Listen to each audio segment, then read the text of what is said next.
E aí, pessoal, tudo certo? Sejam muito bem-vindos. Hoje, a gente vai mergulhar de cabeça num dos diagnósticos que, olha, realmente separam os profissionais dos curiosos, vamos dizer assim.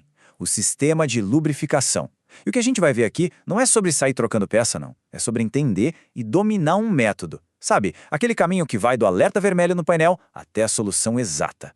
É isso que constrói uma reputação de verdade. Bora começar! Pois é. E olha, essa frase não tem nada de exagero. É isso mesmo. Esse é, sem dúvida, o sinal mais crítico que um motor pode dar. É como se ele estivesse gritando por socorro, sabe? E essa situação exige atenção máxima e, o mais importante de tudo, um diagnóstico certeiro. Ficar no achismo ou simplesmente ignorar, nem pensar. Não dá, né? É que as consequências de um erro aqui, nossa, são graves. E não é só o prejuízo de um motor que bate, que já é enorme. A gente está falando da confiança do cliente que vai para o ralo.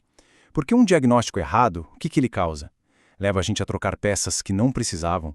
O custo para o cliente vai lá para cima e, no pior dos cenários, a gente acaba condenando um motor que tinha salvação.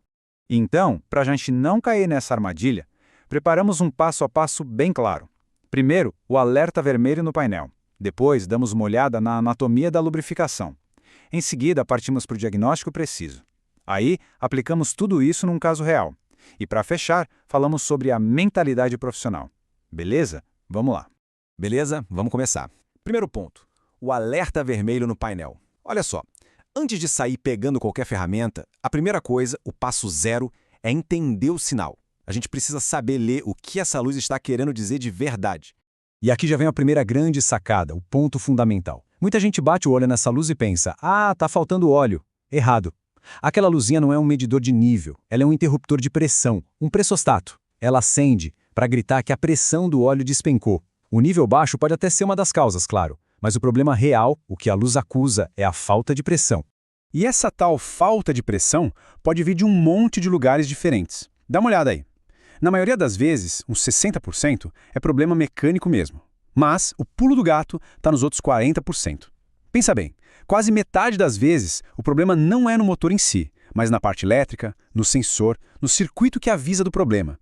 É por isso que sair condenando a bomba de óleo de cara é um erro que pode custar caro.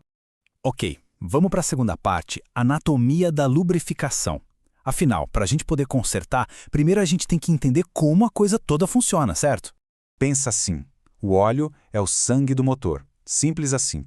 Ele tem 3 missões vitais. A primeira, reduzir o atrito. A segunda, ajudar a resfriar tudo lá dentro. E a terceira, manter o motor limpo, protegido de sujeira e corrosão. Sem óleo fazendo essas 3 coisas, o motor não dura nem alguns minutos. É o fim da linha. E como é que ele faz isso? É um ciclo, uma jornada que não para. O óleo está lá no cárter, aí ele é puxado pelo pescador, a bomba pressuriza ele com força, ele passa pelo filtro para tirar a sujeira e pronto. É distribuído sob pressão por todo o motor.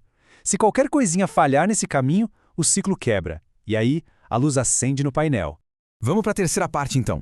O diagnóstico preciso. Agora sim, a gente entra no filé mignon da coisa, no coração do método profissional. É aqui que a gente separa o "eu acho que é" do "eu tenho certeza que é". E a primeira pergunta, a pergunta de R$1 milhão, é essa. O problema é mecânico ou é elétrico? Ou seja, o defeito está lá no sistema de lubrificação mesmo ou está na parte que avisa sobre ele? Matar essa charada é o primeiríssimo passo para o diagnóstico dar certo. E a única maneira de responder isso com 100% de certeza é usando a ferramenta certa, o bom e velho manômetro de pressão de óleo. Ele não mente. Ele mede a realidade. Ele vai lá dentro do motor e diz pra gente exatamente o que está acontecendo. É a nossa arma contra a incerteza. O procedimento para usar ele é bem direto. A gente espera o motor esquentar, chegar na temperatura de trabalho, porque é aí, com o óleo mais fino, que os problemas de folga gostam de aparecer. Daí a gente mede a pressão em marcha lenta e depois dá uma acelerada, tipo até uns 2.500 RPM e mede de novo. Esses dois números contam a história toda. Agora presta atenção em como a gente transforma um simples número numa informação valiosa. Se a pressão está baixa o tempo todo, tanto em lenta quanto acelerando, bom, o problema pode estar na origem da pressão, talvez na bomba. Agora, se a pressão fica oscilando, alguma coisa está atrapalhando o fluxo. Pode ser um pescador entupido. E o mais interessante, se a pressão está boa quando acelera, mas cai lá embaixo na marcha lenta, isso é um sintoma clássico de folga interna, tipo nas bronzinas. A pressão está vazando por ali. Viu só? Cada leitura é uma pista diferente. Beleza, vamos para a parte 4, decifrando um caso real, porque, teoria é muito bom, mas a gente aprende mesmo na prática. Então vamos pegar tudo isso que a gente conversou e aplicar numa situação do dia a dia, uma daquelas que todo mundo aqui já pegou. Essa queixa é um clássico de oficina, né? A luz do óleo só acende quando o carro esquenta no trânsito. Ou seja, o problema só dá as caras numa condição bem específica, motor quente e rotação baixa. Situação perfeita para um diagnóstico apressado e errado. Então, o que foi feito? Um método, passo a passo. Primeiro, a checagem básica. Nível de óleo estava certo, mas o óleo em si, nossa, estava muito sujo, cheio de borra. Já acendeu um alerta. Passo 2, o manômetro. E o que ele disse? Pressão baixa só na marcha lenta. Juntando as peças, a suspeita de pescador entupido ficou muito forte. Aí veio o passo 3, tirar o cárter para ver. E bingo! O pescador estava quase todo obstruído. Daí para o passo 4, a solução foi um pulo. E o resultado final? Problema resolvido com precisão. E o mais bonito, sem trocar sensor à toa, sem trocar bomba de óleo sem necessidade e, principalmente, sem ter que abrir o motor. Um diagnóstico certeiro economiza tempo, dinheiro para o cliente e constrói aquela confiança que faz o cliente sempre voltar. E esse caso real já emenda direto na nossa última parte, que talvez seja a mais importante de todas, a mentalidade profissional. Sabe por quê? Porque esse método de investigar, medir, analisar, isso não serve só para a luz de óleo. Isso é uma filosofia trabalho. A grande diferença está toda aqui. De um lado, o trocador de peças. Ele vê o sintoma e sai trocando o que ele acha que é. Do outro, o profissional. Ele não corre atrás do sintoma. Ele caça a causa raiz do problema.